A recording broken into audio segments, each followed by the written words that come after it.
हुए, लेकिन इन सभी देवताओं को अपना कार्य करने के लिए, इन सभी देवताओं को भक्तों पे कृपा करने के लिए एक वस्तु की आवश्यकता है। जैसे हम कभी बड़े थके हुए होते हैं, धूप में घर आकर लेटते हैं, मुंह से क्या निकलता है? आज तो खड़े होने ही शक्ति को नहीं। काहे निकले मुंडाओ?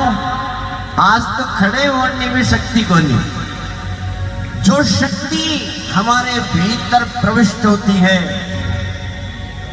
इन all the day to day activities, जो हमें हेल्प करती है, वही शक्ति, the primordial form of energy, Brahma Vishnu और महेश को भी वो शक्ति प्रदान करती है कि ये ब्रह्मा सृष्टि की रचना करें, विष्णु इस सृष्टि का पालन करें और कल्प के अंत में भगवान शिव संहार करें। लेकिन माताजी महाराज, ये बातें तो हमारे सिर के ऊपर से निकलती हैं। आप कभी सरस्वती बनती हैं तो मन में ज्ञान का, कंठ में स्वरों का भंडार भर देती है। माँ आप लक्ष्मी का रूप लेती हैं तो रंग को राजा बना देती है, घर में धन के भंडार को भर देती है। जब माँ आप दुर्गा का रूप लेती हैं तो सारे रोगों को नष्ट कर मन के भय का हरण करती है। लेकिन माँ हम तो और भी भोले, हम तो और भी सरल बालक हैं। और हमारी सरलता क्या है कि माँ होंगे आप तीनों लोकों और 14 भुवनों की ईश्वरी, करते होंगे आपके चरणों में ब्रह्मा विष्णु महेश इंद्र आदि देवता प्रणाम। है आपकी शक्ति कण कण में, क्षण क्षण में, घट घट में। पर माँ हमारा मन तो आपको अपनी माँ के रूप में देखने को ही समझता है। हमारी छवि क्या है?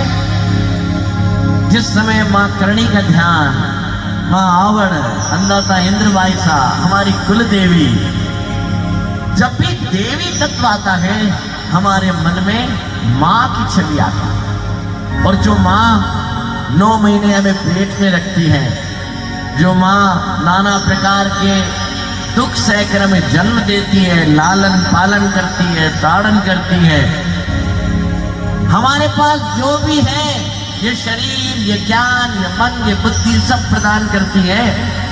कल्पना करना कि जब वो माँ इतनी दयालु है, जब उस माँ के मन में इतना प्रेम है, तो ये भगवती जो जगत की जननी है, जिसने सबको रचा है, जो सबका पालन कर रही है, कल्पना करना कि उसके हृदय में हमारे लिए कितनी करुणा और कितना प्यार बना हुआ है। अब कई लोग अठे बैठे जी का के प्यार है तो मारता ही आवे क्यों कोनी है?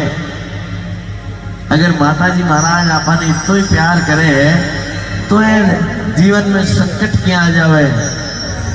अगर माताजी महाराज इतो ही अपन लाड करे, इतो ही अपन गोदी में बिचार हाथ झुकावे, तो फिर ये जीवन में दुख संकट कैसे आए?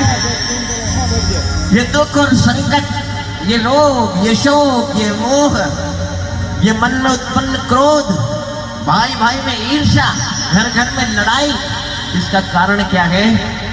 कि हमने एक बात नहीं समझी कि जगत की जननी भगवती, ये सारी सृष्टि तुम्हारी है। इस सारी सृष्टि के नर नारी, पशु पक्षी, पेड़, सब कुछ आपका है। और मां इसी नियम से मैं भी आपका। अगर धीरे धीरे इस सीढ़ी पर पहुंच भी गए तो एक सीढ़ी छोड़ दी कि मां मैं तो आपका हूं ही हूं, आप भी मेरी। और यदि जीवन में इस नियम को जान लिया, अपना सर्वस्व मां को समर्पित कर दिया, अपने घर, अपने परिवार, अपने गृहस्थी, अपने व्यापार, अपनी पढ़ाई, अपने परिवार, सारी जिम्मेदारी माँ को सौंप दी और कहा माँ मैं आपका हूँ और मेरे जीवन की गाड़ी आपको चलानी है। इसलिए यहाँ आज मैं आया हूँ तो मां की कृपा से, मां के चरणों में अनुराग रखकर, जैसे हमारे शास्त्रों में कहा, आज आप सब घर से यहां चलकर आए, ये शारीरिक तप कर लिया, नेत्रों से मां के दर्शन करें, कानों से मां की चिरजाएं, मां के भजन सुने, मुख से मां का प्रसाद खाया। लेकिन एक कार्य अभी थोड़ा सा रह गया। क्या? कि मैं चाहता हूं कि आप सब भी मां करणी का नाम अपने मुख से लें, क्योंकि जब तक हर एक व्यक्ति के हृदय से आवाज नहीं निकलेगी तो कलेक्टिवली हमारी वो फोर्स मां तक नहीं पहुंचेगी। जैसे कोई क्लासरूम में सब बच्चे शोर करते हैं तो मास्टर साहब को बाहर पता चल जाता है कि कोई ना कोई शरारत हो रही है। तो हम सब भी माँ के बालक हैं, और यदि हम माँ को एक साथ मिलकर पुकारेंगे तो ऐसा असंभव है कि माँ का ध्यान हम तक ना आए। और पुकारना क्या है? कि हम करणी माँ के, करणी माँ हमारे है। जीवन में ये निश्चय आपको संकटों से दूर ले जाएगा। जीवन का यह निश्चय आपको मां के समीप ले जाएगा। जीवन का यह निश्चय आपके मन में भक्ति का भंडार भर देगा। और बस कुछ भी नहीं करना, न कोई बड़े यज्ञ, न बड़ी तपस्या, न कोई बड़े बड़े श्लोक, न दुर्गा सप्तशती के पाठ। केवल मन में इस बात को धारण करना है कि हम करणी माँ के, करणी माँ हमारे है। हम करणी माँ के,